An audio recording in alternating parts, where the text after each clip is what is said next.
conectando a través de esta sesión de Zoom. Bienvenidos todos, muy buenos días y pues a disfrutar de las sesiones que hemos preparado para esta jornada. El profesor Jorge Sosa, quien nos acompaña desde Ecuador, nos platicará sobre la justificación de la existencia de un sistema internacional de protección de derechos humanos, una persona muy autorizada para hablar de esta temática, ya que el doctor Jorge Sosa ha llevado y de hecho continúa patrocinando algunos casos, tanto de Ecuador como de otros países, digamos ciudadanos de otros estados, en contra de los estados en sí mismo, ante el sistema interamericano de derechos humanos para alcanzar la tutela de los derechos humanos. Y en ese contexto, el profesor Jorge Sosa también está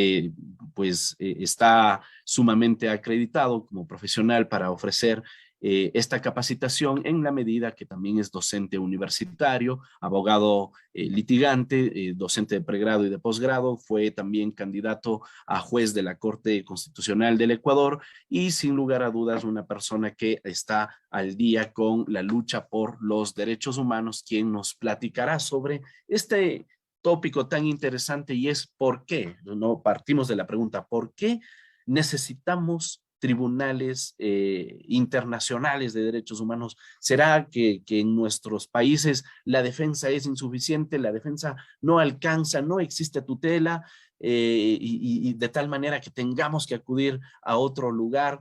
Y si es que este sistema interamericano prevalece sobre la justicia interna. Bueno, esas preguntas que generalmente suelen surgir cuando hay tensiones, sobre todo en cumplimiento de las sentencias. Los estados suelen argumentar soberanía para intentar deshacerse del cumplimiento de sus obligaciones internacionales, etcétera.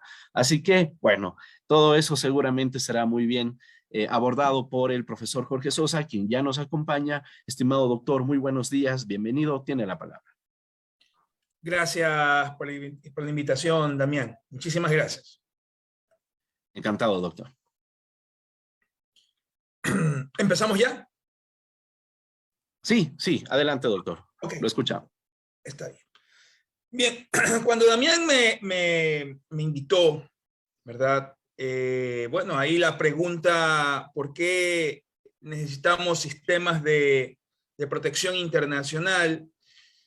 La pregunta no solamente se relaciona con la tutela actual de derechos fundamentales, se relaciona básicamente con la visión misma del derecho, que ha cambiado desde el siglo pasado. Podríamos decir, estamos hablando que es desde la Segunda Guerra Mundial. Le voy a explicar un poco este concepto filosófico del cual partimos del imperio de la ley al imperio de derechos, es decir, del marco del Estado legal pasamos al marco del Estado de derechos y justicia. No fue un paso tan abrupto, ¿no? Fue un paso que configuró algunas variantes con respecto a la aplicación del derecho y que modificó incluso la manera en cómo ver podríamos decir, el germen del derecho, del fondo del derecho, ¿no? Yo me acuerdo de cuando yo estudiaba en pregrado, ¿sí? Para nosotros, pues, estudiábamos la pirámide de Kelsen, y bueno, me acuerdo haber tenido yo alguna discusión importante. Estábamos todavía recién entre la Constitución del 79, reformada, el 84 y la de 1998. Y en algún momento tuve una discusión siendo alumno con un profesor de Derecho Constitucional sobre si lo que decía la Constitución del 98 autorizaba, ¿sí?, a que el pacto o tratado internacional pudiera en algún momento ser tomado en cuenta como una norma más favorable que la misma Constitución. Estábamos hablando que en pleno siglo XX, en las décadas de los 80, el concepto, y eso lo pueden ver ustedes tal vez en los constitucionalistas antiguos, Arzúbe, Gil Barragán, ¿no? Se hablaba siempre del concepto de la pirámide de Kelsen y de la Constitución como la fuente soberana y cómo la norma de base, como decía el propio Kelsen, a través del cual se configuraba todo el sistema, ¿no? El sistema, ¿y qué es lo que estábamos reproduciendo? ¿Qué es lo que reproducía el mundo en realidad? Estábamos reproduciendo ideas kantianas, ideas kelsenianas, ideas del positivismo alemán, ¿verdad? Que ya se habían extendido en todo el mundo y que incluso justificaban, vamos a ver, esto es lo que ocasionó justamente el paso al Jus Cogens, que comienza justamente con el tema de la Segunda Guerra Mundial, ese positivismo alemán, ¿sí? En Schmitt, en Kelsen, en ¿cómo se llama? En Hegel, habían justificado que la norma tenía que estar sometida al imperio del Estado y se justificaba en cuanto en tanto el Estado existiese. Es decir, el derecho servía para justificar al Estado. Es una posición panhegeliana, ¿verdad? Que fue usada por Hitler, que fue usada por todo el positivismo alemán para justificar el dominio del Estado sobre el individuo, ¿sí? Todo dentro del Estado, nada fuera del Estado, es decir, el individuo no era nada, sino estaba dentro del Estado. Entonces, el concepto de derechos fundamentales estaba prácticamente aliado a derechos secundarios que existían en cuanto existía la razón pura representada obviamente en el Estado. Porque, para el positivismo alemán, claro, con algunas variantes, el Estado representaba o la razón pura o el espíritu puro, pero representaba la razón de existencia, obviamente, del ser humano. Y sobre esa base, la Constitución, ¿sí? Era la fuente que justificaba todo un entramado normativo del cual la palabra derechos humanos o derechos fundamentales era bastante subsidiaria. Por eso es que vemos cómo justificamos todas las barbaridades de la Segunda Guerra Mundial, se justificaron sobre la base del positivismo alemán. ¿Sí? Ahí no es que decía, hoy vamos a ver si es que este tema, ¿sí? De encerrar a los judíos y matarlos masivamente con gases, si es que eso representaba algún grado de violación a derechos que están fuera del contexto del Estado. Obviamente los alemanes no se preguntaron eso, ¿no? Gran parte de lo que pasó en Alemania estaba justificado legalmente por el mismo Estado alemán sobre la base de normativa que se justificaba en esta idea del positivismo alemán, todo para el Estado. Claro, ¿sí? Luego de la Segunda Guerra Mundial, el mundo dice, bueno, aquí ¿sí? Nosotros no podemos justificar sobre la base de lo que pasa en los estados, no podemos justificar ¿sí? Que existan actos que graven o que lesionen la dignidad misma del ser humano, es decir, actos cuya representación significaban obviamente una valoración negativa con respecto a la humanidad, a la dignidad misma. Y sobre la base justamente de lo que pasó en la Segunda Guerra Mundial, comienza a crearse un derecho muy fino, basado en el derecho natural, el Jus Cogens, que es sobre la base sobre la cual se juzga y se sienta en los tribunales de guerra de Nuremberg, que si a decir de los aliados, estamos hablando que era muy incipiente, era un derecho connatural, era un derecho aplicable universalmente, era un derecho que trascendía, obviamente, el concepto del positivismo, era un derecho que nos servía para poder comparar y juzgar la normativa interna del Estado y conocer, obviamente, si un individuo podía haber optado o podía haber transgredido una norma del Jus Cogens, una norma supranacional. O sea, si los alemanes hubiesen sido juzgados bajo los tribunales alemanes, prácticamente todos hubiesen sido absueltos, porque la misma normativa justificaba justamente ¿sí? Cierto tipo de actos sobre la base del estado de guerra. Voy a compartir pantalla, dada esta pequeña introducción.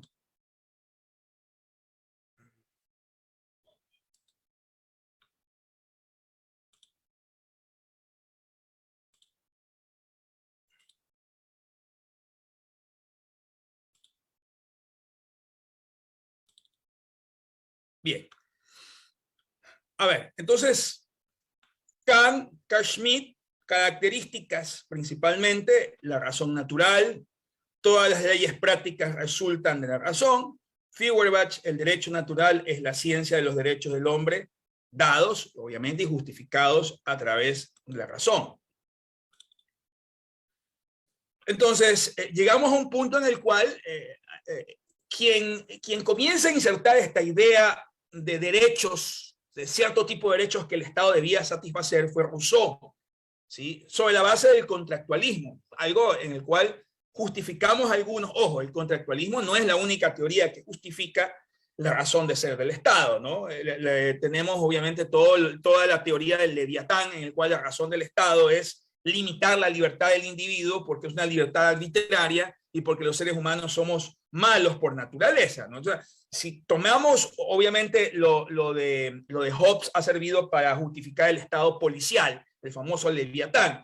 Digamos que el contractualismo de Rousseau, que luego se mezcla con el utilitarismo de Locke, de Hume, básicamente lo que quería era justificar la existencia del Estado para satisfacer necesidades del individuo. Entonces, el mandatario se justificaba en la medida en la cual, ¿sí?, hay una justificación, el Estado sirve para poder satisfacer necesidades y con respecto a eso los individuos ceden parte de su voluntad. Se arma un contrato social, surge el Estado. Esa visión la toma Kelsen, pero la modifica Kelsen, ¿sí? Ahí es donde entramos ya, ¿sí?, entre esas hipótesis o entre esas contradicciones del kantianismo, del neokantianismo, ¿sí? Aparece Hegel, y por último, obviamente, una vez que aparece Hegel en la escena y todos los hegelianos, y obviamente Kelsen lanza su teoría pura del derecho, vamos y justificamos obviamente el sistema jurídico sobre un sistema de fuentes, ¿no? No es que Kelsen diseñó o creó una pirámide. Dice Kelsen que lo que él creó fue una razón pura basada en criterios geométricos, pero no es porque creó la pirámide, sino porque él creía en el derecho de manera geométrica, muy al estilo de Spinoza, ¿no? Los que han leído Spinoza él creó una ética geométricamente demostrada, ¿sí? Baruch Spinoza. Entonces, Hegel lo que dice es, bueno, el derecho se expande geométricamente, y para justificar un Estado, creamos un sistema de fuentes, en el cual lo que importa es que las fuentes estén justificadas en la fuente anterior. O sea, un sistema formal, en el cual la característica, lo que todos estudiamos, bueno, yo no sé, yo estoy un poquito más viejo que ustedes, pero por lo menos lo que yo sí estudié en pregrado es la Constitución, es la fuente suprema, obviamente, del derecho, y sobre la Constitución, obviamente, ninguna norma puede oponerse, le puede transgredirse, y obviamente justificando la soberanía del derecho, como llamamos actualmente los internacionalistas, la soberanía absoluta del derecho doméstico, ¿no? En esa soberanía del derecho doméstico, si la Constitución no tenía ni garantizaba el debido proceso, por lo tanto, no había nadie que diga, hey, esa Constitución no garantizaba el debido proceso. Tanto es así que cuando se crea, obviamente, la Convención Americana de Derechos Humanos y el reglamento, por ejemplo, ustedes dirán, pero ¿por qué pasaba esto? Porque claro, cuando entra el sistema interamericano, ¿sí?, algunas constituciones latinoamericanas no tenían la garantía de la tutela judicial efectiva o del debido proceso en su constitución.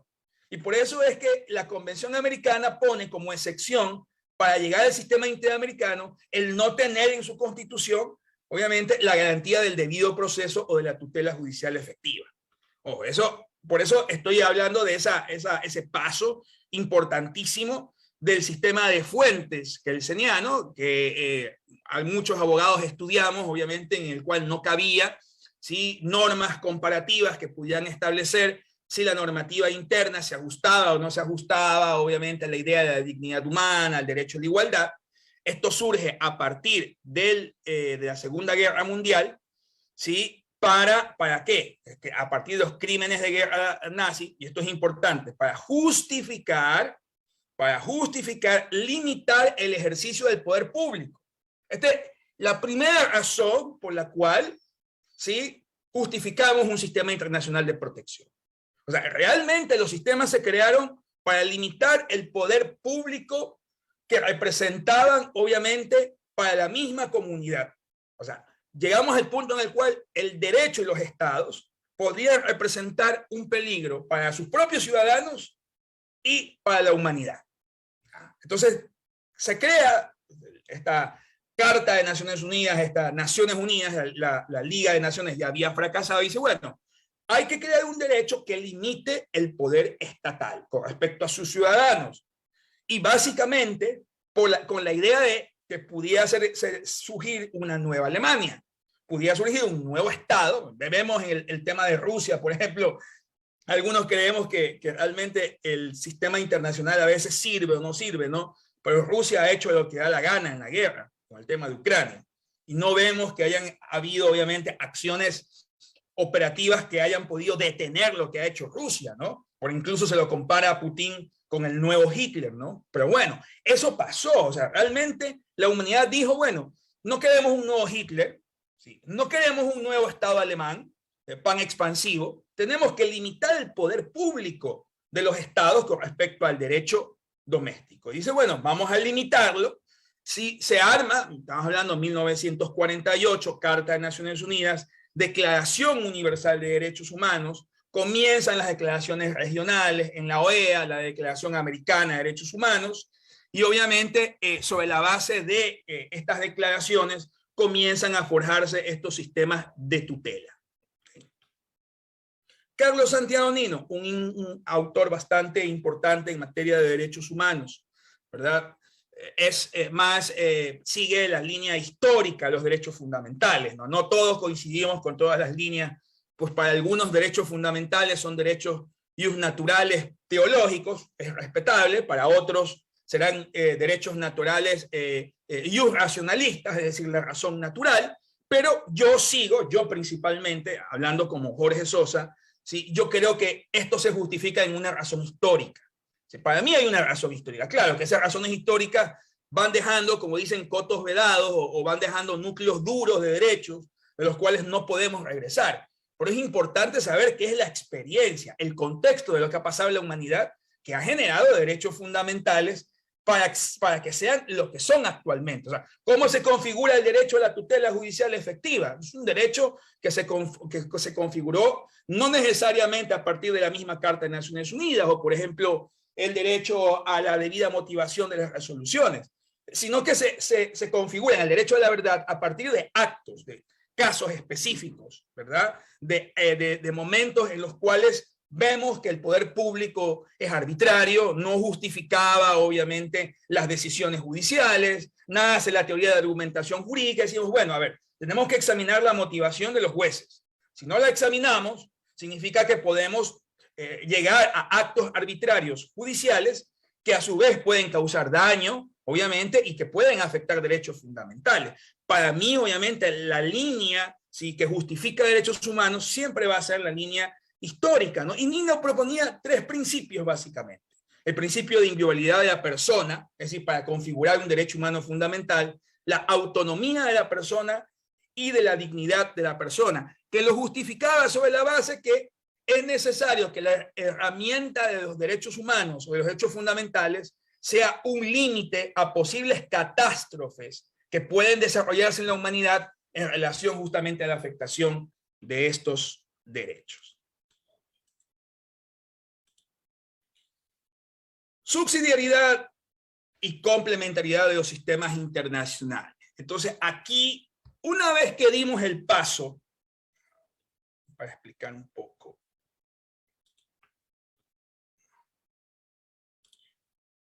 una vez que dimos el paso, por ejemplo, de no de internacionalización, sino de que los organismos internacionales ya creados, OEA, Sistema Europeo, Sistema Universal, Naciones Unidas, fueron creados y comienzan a lanzarse las primeras, podríamos decir, las primeras declaraciones o pactos, comenzamos a tener el primer problema, ¿no? Esos pactos son ejecutables, se pueden ejecutar. ¿Qué son? ¿Son subsidiarios, son complementarios, son principales? Bueno, todo tuvo su evolución. Indudablemente que si nosotros vamos a la doctrina de la época de los 80 y los 90, casi todos los internacionalistas hacían derivar al derecho internacional los derechos humanos del derecho internacional público, ¿no? ¿Sí? Y por lo tanto se aplicaba básicamente los postulados del Tratado de los Tratados. Es decir, se aplicaba obviamente postulados como el Pacta Sunt Servanda, usted tiene que cumplir el Tratado de Buena Fe, los tratados son cumplidos de manera subsidiaria o complementaria a la legislación nacional. Es decir, inicialmente el derecho internacional de los derechos humanos es absorbido por el derecho internacional público. Y al ser absorbido por el derecho internacional público, teníamos una serie de problemas para poder ejecutar. Entre ellos, por ejemplo, que la responsabilidad no era individual, era responsabilidad estatal, únicamente los estados tenía que agotar usted recursos internos, ¿verdad? Los pactos y tratados internacionales solamente podían tener vigencia en cuanto en tanto se ajustase de alguna manera a la Constitución de los estados, ¿no? Eso fue lo que dominó en el siglo XX y finales del siglo XX, ¿no? Aunque ya teníamos, estamos hablando que en el 79 ya estaba creada la Corte Interamericana de Derechos Humanos y obviamente la Comisión, que es un órgano cuasi judicial, se crea solamente con la creación de la OEA. Es ahí en la Carta de la OEA en donde se crea la comisión seguía siendo un organismo únicamente cuasi judicial, que solamente generaba recomendaciones, ¿no? Y prácticamente o sea, digámoslo así sencillamente, porque todavía tiene problemas, prácticamente ningún estado le paraba bola a las recomendaciones de la comisión. O sea, decía, bueno, una recomendación, ¿sí? O sea, tengo que cumplirla, no lo sé, la voy a tomar de buena fe. O sea, no generaba ejecutabilidad las decisiones de la Comisión Interamericana. Ya les voy a mostrar un caso que tuve, ¿sí? Un caso que me trajo, bueno, digamos, una buena racha, que es el caso de Rafael Cuesta Caputi. Lamentablemente el Estado, mejor dicho, la Comisión Interamericana solamente lo llevó a informe de fondo, lo dejó ahí, y comenzamos la pelea, la pugna con el procurador. El procurador decía, bueno, ya es informe de fondo, no tengo que cumplirlo. Firmaron un acta de acuerdo de cumplimiento de obligaciones. Finalmente, el tema de la reparación no lo cumplieron y tuvo que demandarse, ojo, creo que es el primer caso, tuvimos que demandar el informe a la Corte Constitucional como acción de incumplimiento. Y la Corte lo admitió. O sea, admitió el informe dentro de la acción de incumplimiento. Ojo, me parece que puede ser el primer caso de una acción de incumplimiento de un informe de Comisión Interamericana. Por eso es importante para ya luego voy a pasar esa evolución, una evolución que en Ecuador es tan fuerte, que prácticamente, si alguien me pregunta, en este momento el sistema es subsidiario o complementario, yo diría, dadas las condiciones del garantismo actual, lo están ejecutando prácticamente de manera directa al sistema. ¿Sí? En cuanto a que la Corte incluso refiere sentencias de la Corte Interamericana para justificar, bueno, veamos, también le voy a poner el tema del matrimonio igualitario, que sobre la base de una consulta que hace Costa Rica a la Corte Interamericana, una consulta, ¿sí? Reformó la Constitución, ¿sí? Estableciendo de que también era obligatoria para el Estado ecuatoriano. Ojo, ya entonces, como lo dije, vamos a ver aquí un poco, si quiero compartir la pantalla, aquí, ya, compartimos de nuevo. La subsidiariedad y complementariedad significa, aquí está, ¿qué significa que los sistemas son subsidiarios y complementarios? Significa que primero el sistema interamericano o los sistemas en general de protección son sistemas de supervigilancia. En el caso Palma, Mendoza y otros, es una sentencia de la Corte Interamericana de Derechos Humanos, ¿sí? En el caso Palma, Mendoza y otros, estableció justamente que la excepción de la cuarta instancia, es decir, que el sistema no podía ser usado como una instancia más, sería necesario que el solicitante busque que la Corte revise el fallo de un tribunal interno, ¿no?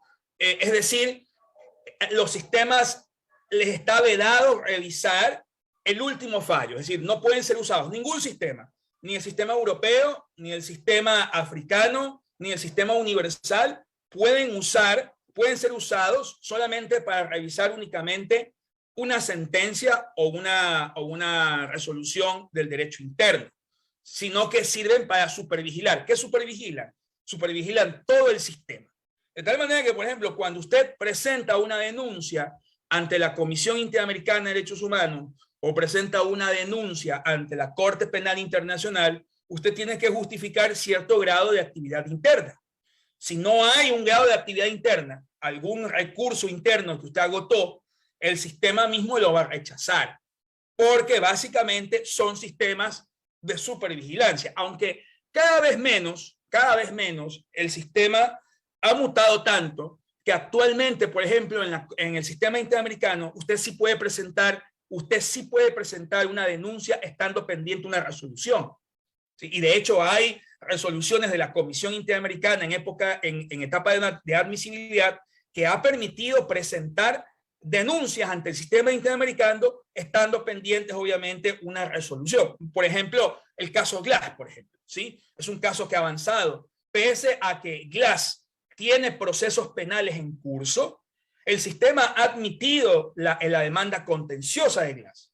Y tanto es así que incluso ya la ha avanzado hasta la etapa de fondo, pese a que todavía hay temas que no han concluido con respecto a la libertad y con respecto a la situación legal justamente de Glass. Es una evidencia de que cada vez el Estado, cada vez los sistemas internacionales están más tendientes, obviamente, a admitir reclamaciones sin que necesariamente se hayan agotado todos los recursos y se hayan agotado todas las instancias o en su defecto que estén pendientes todavía de resoluciones, ¿no? El agotamiento de recursos internos, bueno, ahí está el famoso caso Velázquez Rodríguez, el caso Fairén Garbi Solís Corrales, ¿sí? Entre otros casos, el caso Godínez Cruz, en el cual ya el sistema interamericano ha determinado que no es necesario agotar todos los recursos, sino aquellos que se relacionan básicamente con la materia.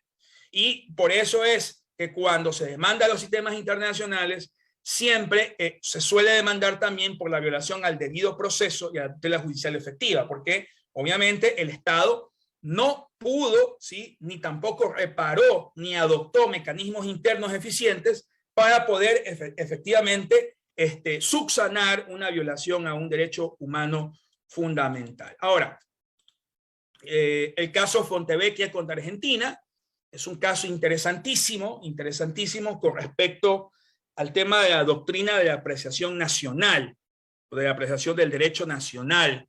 Este caso se origina, en efecto, contra Argentina, y básicamente es por un proceso penal que pone Menem por una nota de prensa contra su hijo que termina en la condena de periodistas. ¿Ok? El caso va, Fontevecchia era el periodista demandado, ¿sí? Llega al sistema interamericano, la Corte falla a favor de Fontevecchia y le dice a la Corte Suprema de Justicia, le dice, a ver, elimíneme la sentencia, ¿sí? Póngamelo, anótemelo, ¿sí? Elimíneme esa sentencia, repárelo, ¿sí? Porque se violó el artículo 13 de la Convención Americana de Derechos Humanos, ¿no? La Corte Suprema de Justicia, ¿sí? Le manda a decir a la Corte Interamericana, dice, un momentito, lo que usted me pide a mí no lo puedo hacer, porque para eso tengo que revocar el fallo y aquí ya no hay recursos, ¿sí? Y obviamente aplica la doctrina de la apreciación nacional, una doctrina desarrollada ampliamente en Europa, es decir, que en el cumplimiento de sentencias internacionales, todos los estados tienen un margen de apreciación con respecto a su propio derecho doméstico, ¿sí? Y que puede ser aplicable, ojo, esto es importante, puede ser aplicable una sentencia o una resolución del sistema internacional de cualquiera, siempre y cuando existan los mecanismos a nivel interno para poder reparar, obviamente, lo que establece la Corte. Bueno, en definitiva, ¿sí? Inicialmente la Corte Suprema de Justicia Argentina le dice, ¿sí? a la Corte Interamericana, no puedo cumplirlo porque tengo que revocar el fallo, y termina la Corte Interamericana recordándole que la obligación de cumplir una sentencia de la Corte es una obligación autónoma y ejecutable. Y le manda a decir a la Corte, usted verá cómo lo hace. No es necesario emplear los mecanismos internos, pero usted tiene que cumplir. Finalmente, lo que hizo la Corte Suprema es que, bueno, esto le parece un poco como en el derecho interno de los que litigamos, no revoca la sentencia, sino que lo que hace es, en el registro de sentenciados, lo elimina. Fíjense ustedes. O sea, la Corte Suprema no terminó revocando la sentencia de injurias, pero terminó borrándolo del registro de personas sentenciadas, podríamos decir, que fue una decisión, bueno, que para algunos, bueno, es cuestionable, pero sí, entiendo yo que lo que la Corte Interamericana quiso es zafarse de esa doctrina de la apreciación nacional que está ampliamente extendida en Europa, y le recuerda, obviamente, le recuerda al país, Argentina, que las decisiones de la Corte son autónomas y autoejecutables, y que no necesariamente tienen que coincidir con los mecanismos internos de cada país. Es decir, que el país tendrá la obligación de buscar qué mecanismo aplica, obviamente, para la ejecución de esa sentencia. Esto es importante, porque ya comenzamos a ver cómo los mecanismos internacionales comienzan a sobreponerse y a ser directamente comunicables en el derecho doméstico. Ya actualmente, lo que pasa actualmente es que hay una supremacía del derecho internacional de derechos humanos sobre el derecho doméstico. Es decir, que el derecho internacional de derechos humanos es fuente del derecho doméstico. ¿Sí? Lo aplican de manera directa, lo ejecutan de manera directa, hay una intercomunicabilidad y obviamente eso ha causado, ¿sí?, con todos los detractores también que existe sobre esto, eso ha causado que en ciertas cosas como aborto, tema de matrimonio igualitario, temas bastante delicados, ¿sí?, hayan detractores contra el sistema, obviamente, pero el sistema se ha impuesto. Se ha impuesto, tanto es así que obviamente el sistema es el que está modificando la manera como se comporta el derecho doméstico, especialmente en Europa y en América Latina. Sí. Veamos el caso. Había traído un caso más, un poco para explicarles esto, aunque no. Los sistemas de protección internacional. Me faltó aquí el sistema africano, pero estos son los que más se mueven, el sistema universal, ¿verdad? El sistema interamericano y el sistema europeo. El sistema universal, ¿sí?, está compuesto por procesos cuasi judiciales, ¿sí?, es decir, que son todos estos comités de recepción de denuncias internacionales, ¿no? Aquí, bueno, ya tenemos el antecedente. Bueno, yo creo que el antecedente de Rafael Cuesta Caputi, que ya lo voy a explicar, es importante, pero también hay que decirlo, el antecedente del caso de Isaías, por ejemplo.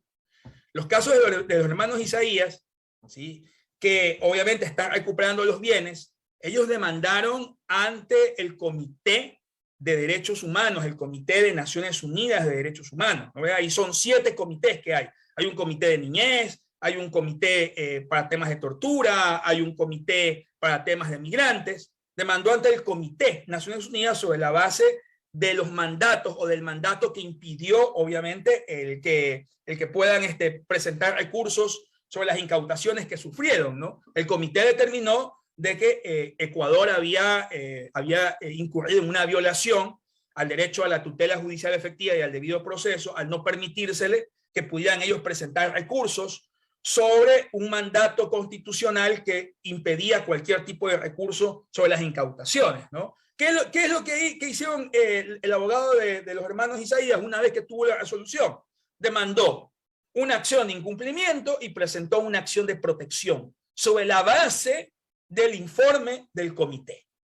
¿Sí? Es decir, pudo ejecutar una resolución de un organismo que ni siquiera es judicial, sino que es cuasi judicial, que fue una resolución de un comité de derechos humanos.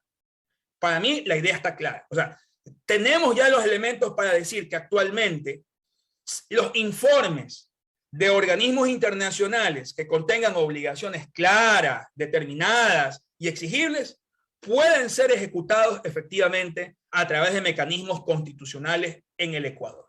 ¿Sí? Por lo tanto, ¿sí?, lo que ha hecho el nuevo garantismo es que le ha dado una ejecutabilidad impresionante al sistema internacional, especialmente a todo lo que son las resoluciones y sentencias que nacen del derecho internacional de los derechos humanos, ¿no? Hay críticas, obviamente, para el garantismo, que esta nueva ejecutabilidad ha traído que los países, de alguna manera, cedan un poco su soberanía, incluso en materia de regulación de derechos humanos, y tengan que adoptar regulaciones incluso del sistema internacional. Por ejemplo, la ley de uso progresivo de la fuerza, ¿sí? Es una ley que está basada en principios sobre la manera como deben ejecutar los funcionarios encargados de hacer cumplir la ley, que es un reglamento o principios de Naciones Unidas, ¿no? Estamos viendo cómo la recepción del derecho internacional, especialmente en Ecuador, a partir de este nuevo constitucionalismo, es tan fuerte que incluso la Corte Constitucional sí está acogiendo directamente opiniones consultivas o sentencias para poder generar jurisprudencia también en el Ecuador. En el sistema universal, por ejemplo, se creó ya actualmente tenemos la posibilidad penal de poder presentar denuncias contra individuos a través del Estatuto de Roma, pero antes del Estatuto de Roma estaban los tribunales penales ad hoc, la de Yugoslavia y Ruanda, ¿no? También el sistema universal, parte del sistema universal también está la Corte Internacional de Justicia de La Haya, que esa es una corte que solamente plantea únicamente contiendas o controversias entre países únicamente, y como lo dije, la Corte Penal Internacional del Estatuto de Roma. El sistema interamericano está compuesto de dos: Comisión Interamericana de Derechos Humanos. La comisión establece informes de fondo, informes temáticos, informes de países, medidas cautelares. Vuelvo aquí a la pregunta: ¿podríamos hacer ejecutar un informe, por ejemplo, temático contra Ecuador? El informe, por ejemplo, último sobre las personas privadas de libertad. ¿Podríamos intentar ejecutar un informe de país sobre las inconsistencias que ha encontrado la comisión? Yo creo que sí. Nadie se ha animado a hacerlo, ¿no? Pero un día podríamos hacer un ejercicio de poder demandar un informe temático. Por ejemplo, el informe que ha sacado sobre las personas privadas de libertad. Dado estos antecedentes del caso de los Isaías y el que les voy a traer del caso Rafael Cuesta Caputi, que ha sido admitido en acción de incumplimiento, creo que la Corte está admitiendo actualmente que los informes de países, especialmente organismos de derechos humanos, sí pueden ser ejecutados, obviamente, dentro del sistema. Y obviamente la Corte Interamericana de Derechos Humanos, que también no solamente, obviamente, sentencia, sino que también tiene un proceso de seguimiento, ¿sí? A través de sentencias de cumplimiento y de supervisión. Y el sistema europeo que está compuesto de dos organismos, se eliminó. Yo estoy totalmente de acuerdo con la eliminación de la Comisión Interamericana. Creo que demora mucho el trámite en Comisión Interamericana. El sistema europeo eliminó la Comisión Europea de Derechos Humanos, ¿sí? De tal manera que con el agotamiento de recursos internos usted puede ir directamente a la Corte Europea de Derechos Humanos. Si usted se mete alguna vez y sabe algo de inglés, se mete en lo que es el TED, el Tribunal Europeo de Derechos Humanos, usted se va a perder. Por lo menos en el sistema interamericano podemos todavía surfear, porque la jurisprudencia sigue siendo interesante, basta, pero no tanto como el sistema europeo. Pero realmente el sistema europeo nos lleva, sí, por lo menos yo digo, nos lleva unos 50 años. Sí, sacan sentencias todos los días sobre muchísimos factores. ¿Sí? Es fuente importante, obviamente, incluso de consulta del sistema interamericano, y actualmente yo creo que ha sido uno de los más importantes baluartes para la consolidación de los derechos fundamentales en Europa. Y el Consejo de Ministros, que es el organismo que se encarga de hacer cumplir, evidentemente, de hacer cumplir las decisiones de la Corte Interamericana de Derechos Humanos. Estaba el caso práctico, un caso, Rafael Cuesta Caputi, ¿sí? Informe de fondo 3608, que es lo que recomendó, ¿sí? Este es un informe del 2008, imagínense, recomendó que reconozca públicamente la responsabilidad internacional del Estado ecuatoriano, que efectúe una investigación completa y que otorgue una reparación adecuada. Bueno, lo que hizo el Estado fue cumplir con lo primero, con lo más fácil. Hizo una publicación en el diario y colocó una plaquita, ¿sí? Coloca una placa aquí en el Malecón 2000. Ustedes, debajo del MAC, ustedes van a encontrar una placa, dice: el Estado ecuatoriano, ¿sí? Presenta disculpas públicas contra el periodista Rafael Cuesta Caputi por haber violado el artículo tal, ¿no? Pero Cuando llegamos al tema de la reparación, imagínense este estado medio loco, ¿sí? No con, estos procuradores a veces que han pasado, ¿no? ¿Quién los entiende, no? Pero cuando llega el tema de la reparación, el procurador dice, no puedo pagar la reparación. ¿Cómo que no puede? Pues ya reconoció usted la responsabilidad. Ya hizo la publicación en el periódico, ya puso la placa y ahora usted no quiere pagar la reparación. Alegando que ha alegado el procurador, no hay mecanismo, no tengo un mecanismo para pagar, no sé cómo hacer una especie de cálculo, ¿sí? Y nosotros presentamos unos cálculos por nuestra cuenta, pero al final el procurador nos daba larga, básicamente siempre con el mecanismo, no hay un mecanismo para poder reparar, ¿sí? Por lo tanto, yo no tengo cómo reparar porque no hay el mecanismo. Entonces nosotros presentamos, ¿sí? Se presentó una acción de incumplimiento, la 1321 AN, ¿sí? En el cual obviamente en el auto de calificación lo que establece obviamente la Corte Constitucional es que efectivamente, una vez revisado, ¿sí? y la normativa, ¿sí? El informe cumple con los requisitos para admitirse a la acción de incumplimiento. Y obviamente, aunque todavía no han pagado, ¿sí? Y se espera obviamente que en algún momento ya la Corte Constitucional emita el auto de cumplimiento, admitió la causa al trámite, y obviamente de alguna manera hay la presunción por parte de la Corte Constitucional que los informes de fondo pueden ser efectivamente presentados al cumplimiento a través de una acción constitucional. Lo mismo podríamos hacer con una medida cautelar, por ejemplo, yo no sé por qué el caso Glass, ¿no? Por ejemplo, la medida cautelar de Glass, muy bien, la medida cautelar pudieron haberla presentado ya ante la Corte Constitucional vía acción de incumplimiento, no lo han hecho, cuando ya es una posición de los abogados, pero los mecanismos constitucionales pueden servir para poder ejecutar, obviamente, estos informes temáticos, estos informes sobre peticiones individuales, ¿no? Ya para terminar, ¿qué debo señalar? Claro, ¿sí? Actualmente se justificó el ingreso o la complementación de sistemas internacionales sobre la base justamente de la arbitrariedad que significaban el derecho doméstico, ¿sí? Y obviamente ese imperio de la ley, sí, ese imperio de la ley, pues, que algunos decían, haciendo una crítica a Kelsen, era un imperio de la ley sin alma, ¿sí? Era un cuerpo vacío. Eso era lo que Kelsen hizo, fue un cuerpo vacío, un cuerpo sin alma. Entonces, digámoslo así, que toda esta tendencia o doctrina de los derechos humanos vino a ponerle espíritu, vino a ponerle el alma, obviamente, a los sistemas de fuentes formales, ¿no? Y obviamente ha evolucionado de tal manera que actualmente, ¿sí? Estos sistemas, especialmente Sistema de Naciones Unidas y Sistema Interamericano con respecto al Ecuador, para mí están comunicando directamente, ¿sí? Son ejecutables de manera directa y ya forman parte de la legislación nacional y del contexto de la jurisprudencia de manera cotidiana. Por lo tanto, tenemos actualmente ya, podríamos decir, una supremacía de estos sistemas con respecto a ser fuentes del derecho, no como la Constitución, ¿no? Algún día el tema de zanjar si el pacto o tratado internacional es superior o no a la Constitución, eso ya se zanjó. La Constitución es la norma fundante básica, que no solamente tiene derechos humanos fundamentales, sino que tiene una estructura de Estado, ¿sí? Es decir, regula poder ejecutivo, legislativo y judicial. Eso nunca va a ser un tratado o un tratado internacional, ¿no? La Convención Americana jamás va a sustituir a la Constitución de un país, pero cuando la norma de un derecho internacional, de un pacto o tratado internacional, tiene una mejoría o tiene una garantía mucho más cualificada que la de una garantía de la Constitución, entonces obviamente la opción que nos da la misma Constitución es que optemos por la garantía que está mejor garantizada en un pacto o tratado internacional. Y para terminar, últimamente, por ejemplo, en este tema de superposición o juxtaposición de sistemas, algo había hecho, me dio por estudiar, por ejemplo, las repercusiones del derecho internacional deportivo. Si ustedes lo ven, es más interesante, porque en el derecho internacional deportivo, que son todo lo que son reglamentos FIFA, por ejemplo, el sistema internacional busca juxtaponerse sobre el sistema doméstico de manera principal.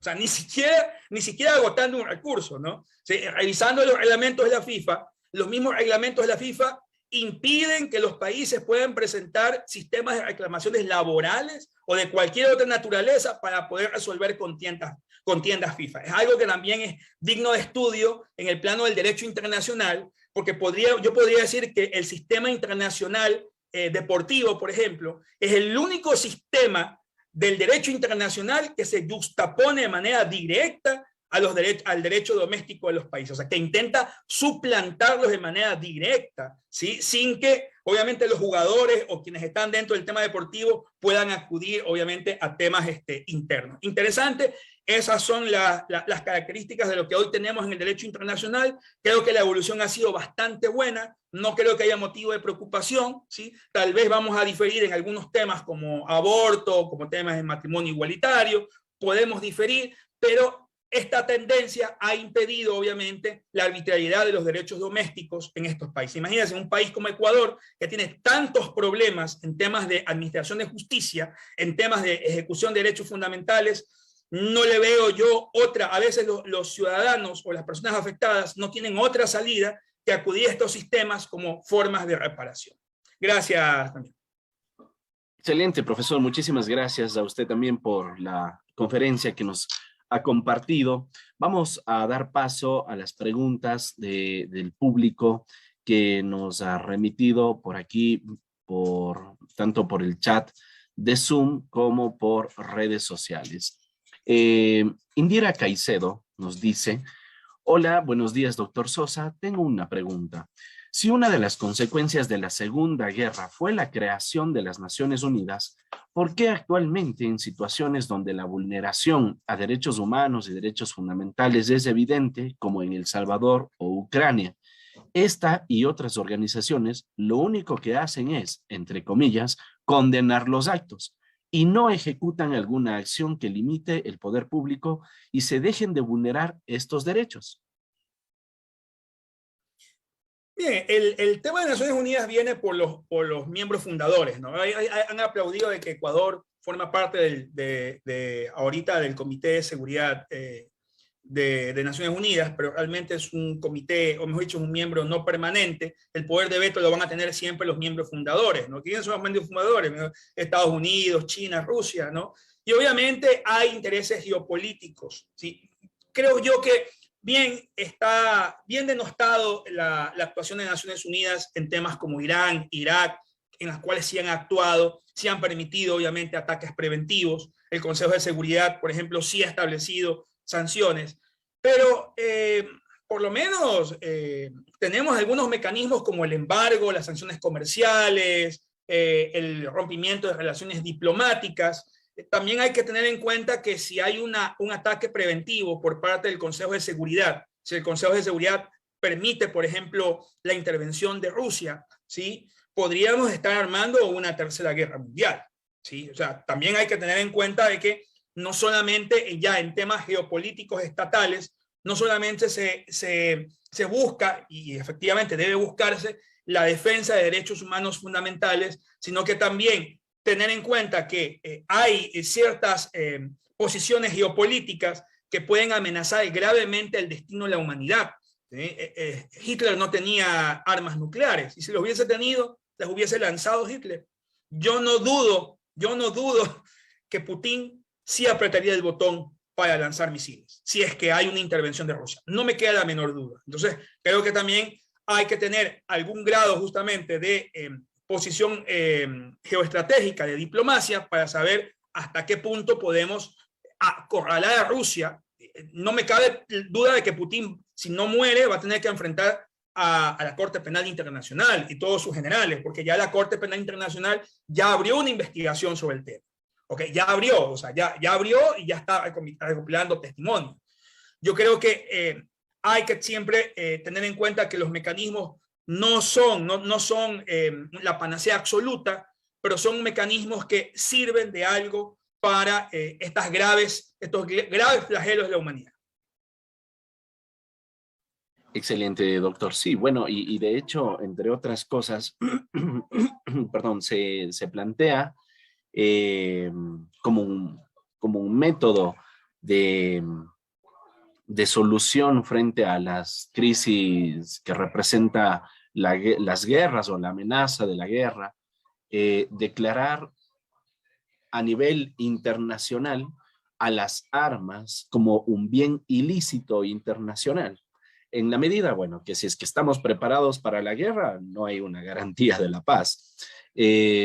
Justo entre estas nuevas ideas que está compartiendo el profesor Luigi Ferrajoli, entre otras cosas, se plantea también la posibilidad, por ejemplo, de una constitución para la tierra, es decir, un orden común a nivel internacional. ¿Cómo le ve esto, profesor? ¿Será esto posible que los países caminen hacia una constitución de la tierra bajo amenaza de que, de no ser así, bueno, podríamos estar provocando nuestro propio exterminio?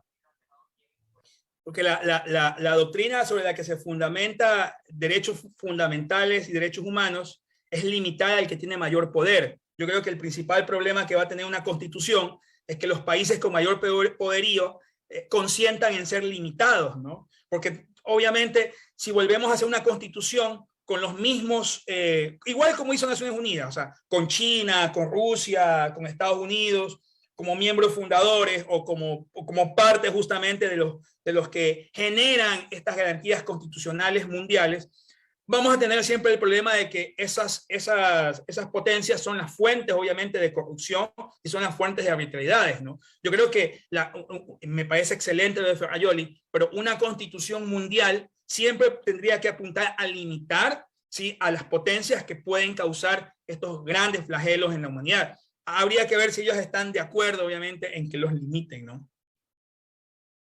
Sí, bueno, y digamos a nivel estatal, pero también a nivel de grandes potencias económicas. Hoy en día pues hay empresas que son mucho más poderosas que estados, ¿no? Vaya, hace algún tiempo veía un documental en donde la Coca-Cola decía que al día tienen un ingreso de 30.000 millones.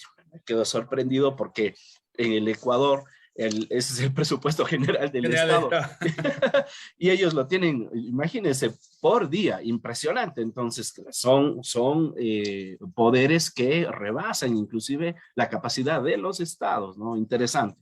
Bueno, por aquí Manuel Serrano Saico nos dice: doctor, buenos días. Concuerdo con usted y he notado que la propia Corte Constitucional ecuatoriana ha tomado el contenido de los distintos tratados de derechos humanos para crear jurisprudencia interna. ¿Por qué cree usted entonces que siguen existiendo posturas en las que se sostiene que la jurisprudencia de los organismos internacionales de derechos humanos no es vinculante?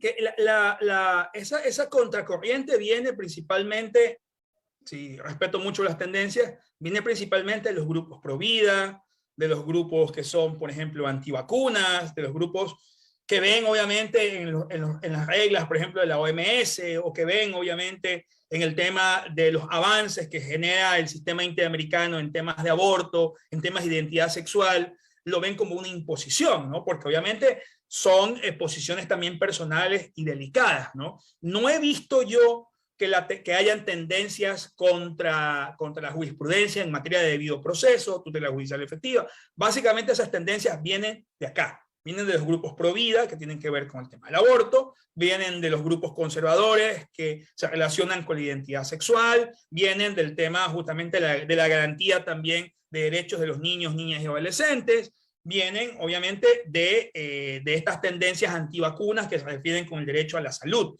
Esos son los grupos que de alguna manera plantean una contraofensiva de la soberanía de los estados y obviamente de que el Estado debe situarse por encima, obviamente, de la influencia de la jurisprudencia de los sistemas internacionales, porque, a decir de ellos, están influenciados por mecanismos de financiamiento que tienen que ver con promover el aborto, con promover identidades sexuales alternativas.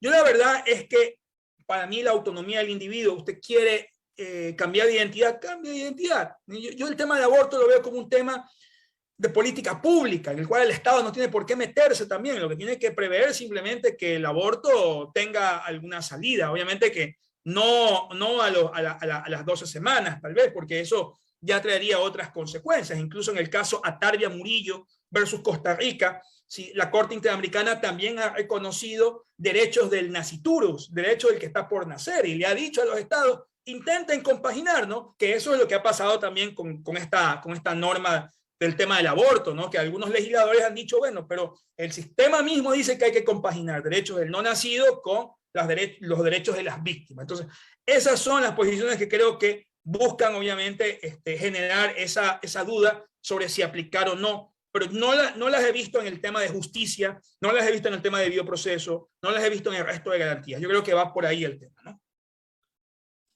Muy bien, doctor. Y claro, a tono con esta pregunta, tenemos otra de redes sociales de Rosa Barriga Vallejos, justo cuando se comentaba sobre el sistema interamericano y el caso Fontevecchia, nos decía, siendo las cosas así, ¿dónde queda entonces la independencia de los países?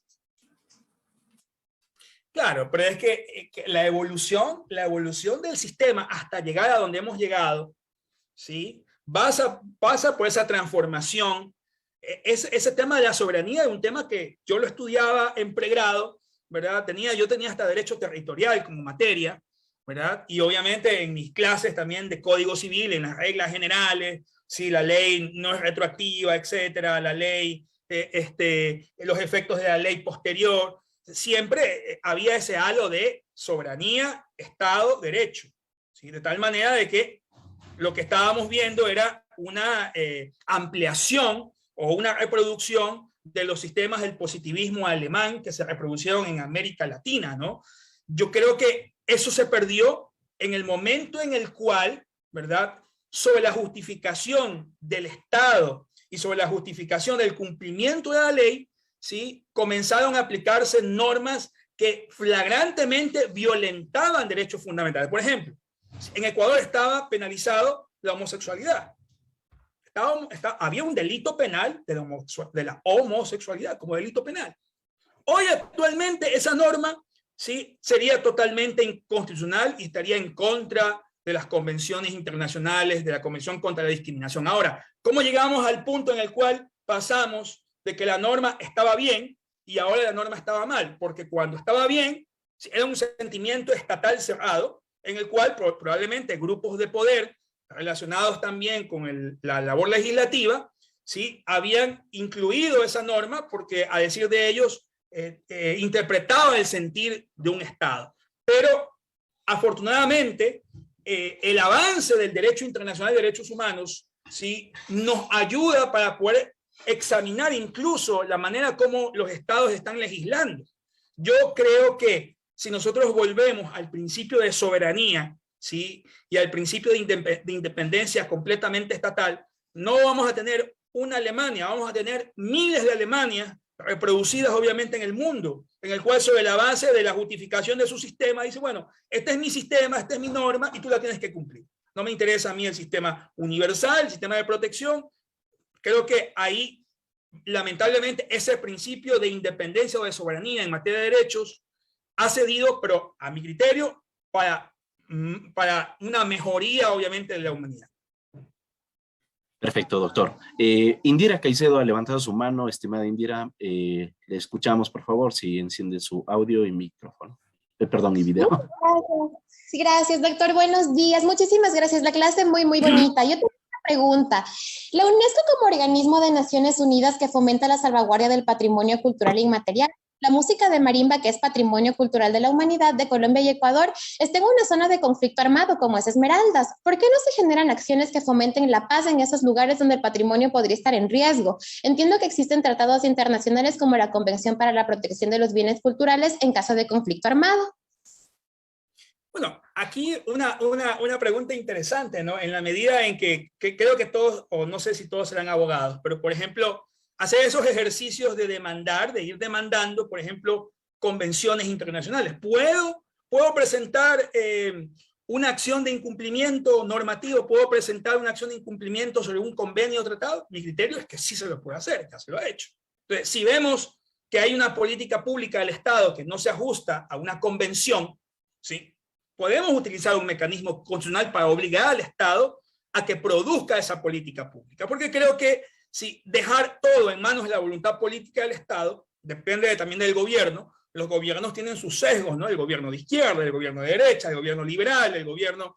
Y cada uno tiene un concepto distinto de lo que debería aplicarse como política. Este gobierno no tiene como política pública, ¿sí?, destinar ingresos ni a la educación, ni a los maestros, ni a la salud. Entonces, ¿qué hacemos? Bueno, ahí están los mecanismos. Para eso sirve los mecanismos constitucionales, y para eso sirven estas convenciones, para poder limitar y para poder enderezar, obviamente, el funcionamiento del Estado cuando este Estado se desvía o no cumple con esos estándares que están establecidos. Por lo tanto, podría presentarse algún tema constitucional sobre la base de la omisión en la generación de una política pública.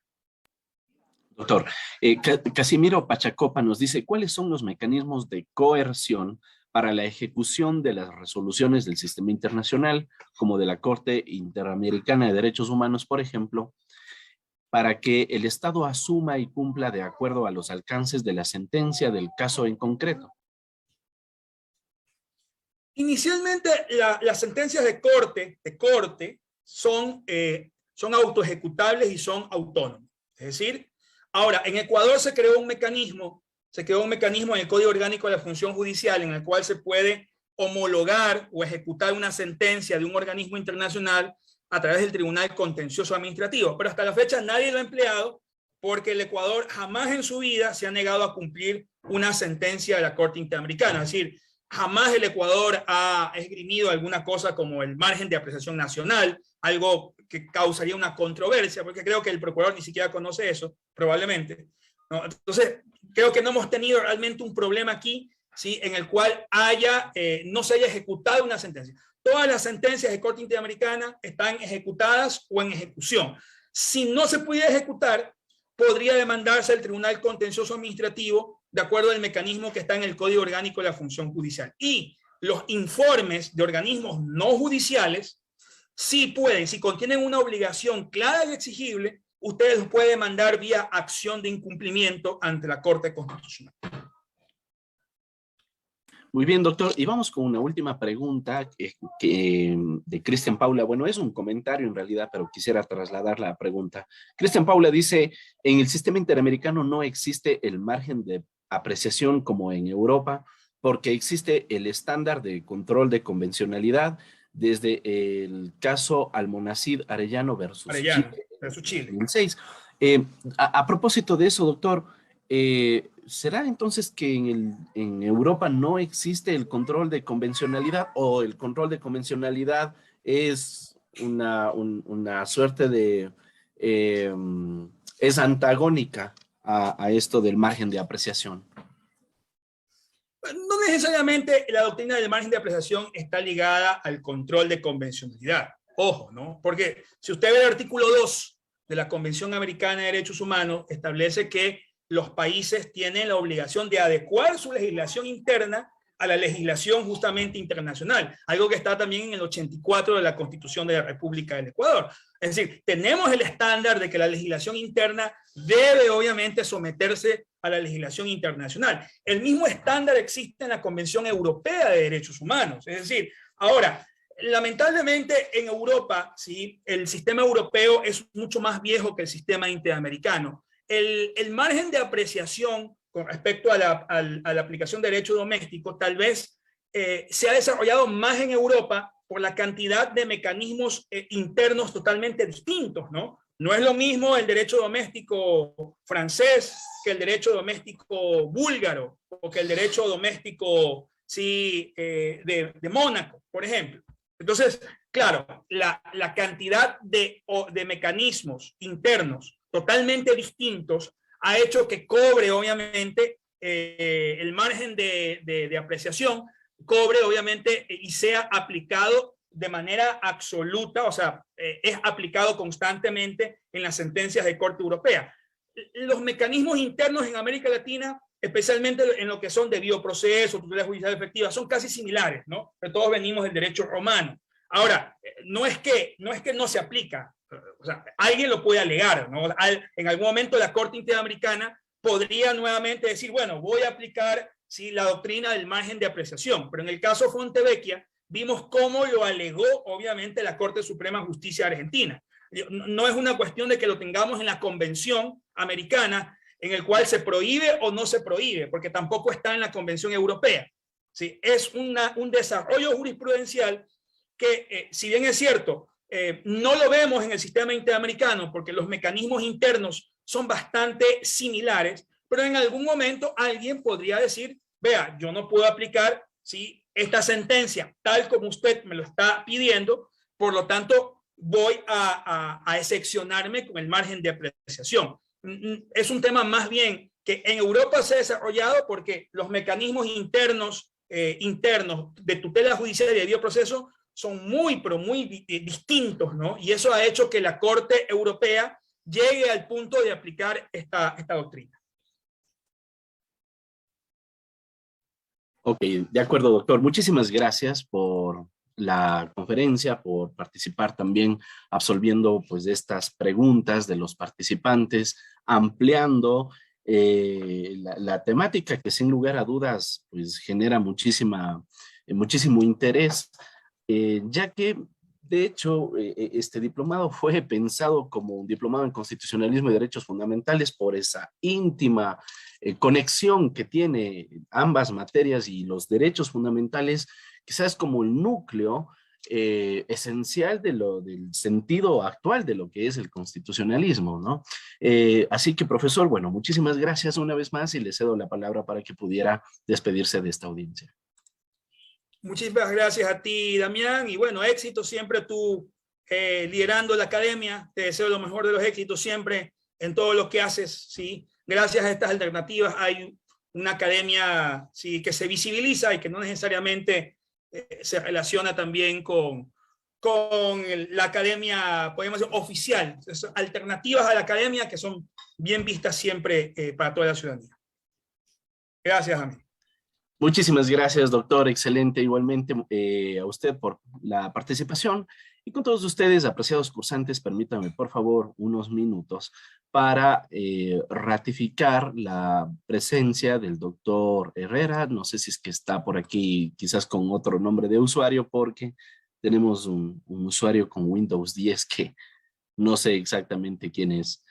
En todo caso, apreciados cursantes, ratificarles lo siguiente. Permítanme un segundo, por favor, para compartirles mi pantalla y recordarles que en nuestro blog pueden acceder a nuestro blog señalando www.latin-juris.blogspot.com, ¿sí? Y acceder a nuestro, vaya, a ver,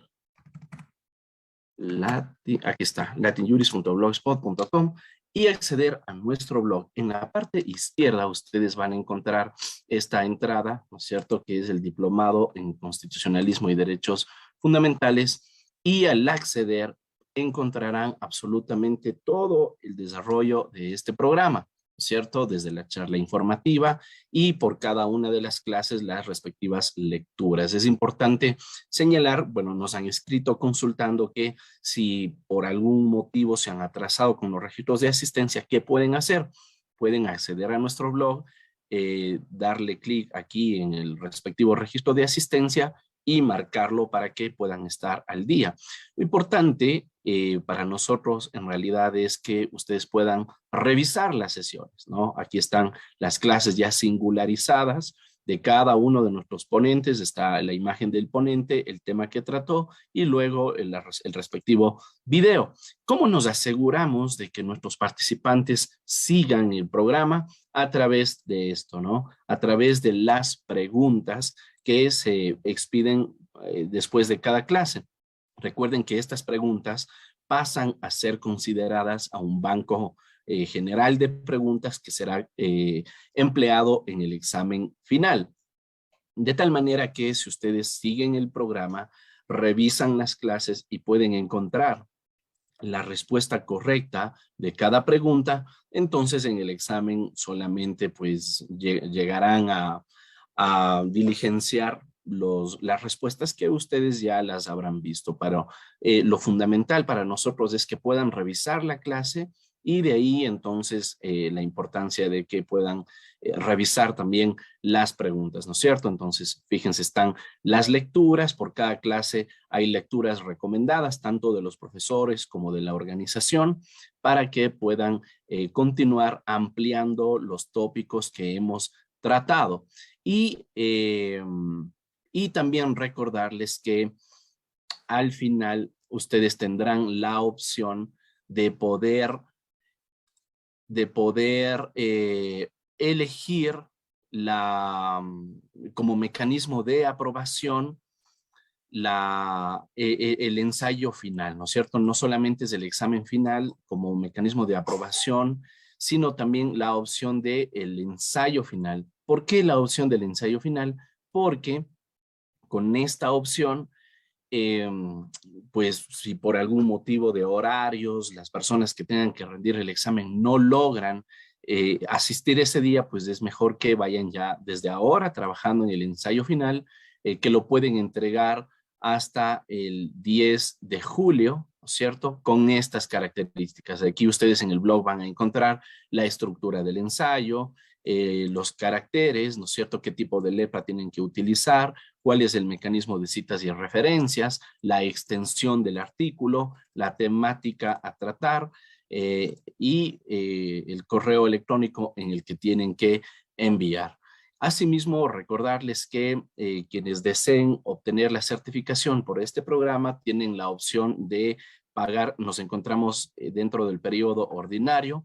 Pueden realizar el pago hasta el 9 de julio por el monto de $120. Las personas que todavía no han optado por el pago y que lo hagan dentro de este periodo entre el 22 de mayo y el 9 de julio, pueden hacerlo por este costo y de hecho también pueden hacer abonos parciales. Muy bien. Bueno, con esta breve indicación, permítanme nada más corroborar cómo estamos con la conexión de nuestro invitado o verificar qué es lo que ha pasado. Permítanos un segundo y continuamos.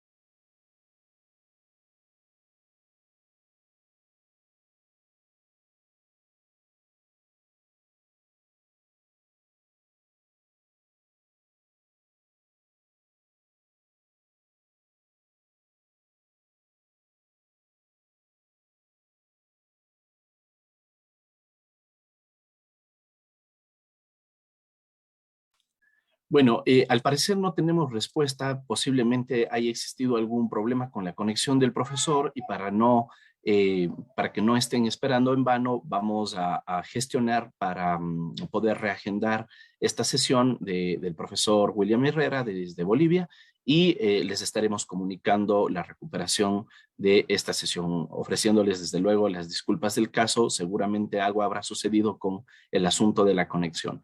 Entonces les agradecemos por habernos acompañado en esta mañana y les estaremos comunicando cualquier novedad para la recuperación de la segunda ponencia de esta jornada. Muchísimas gracias y que tengan un feliz fin de semana.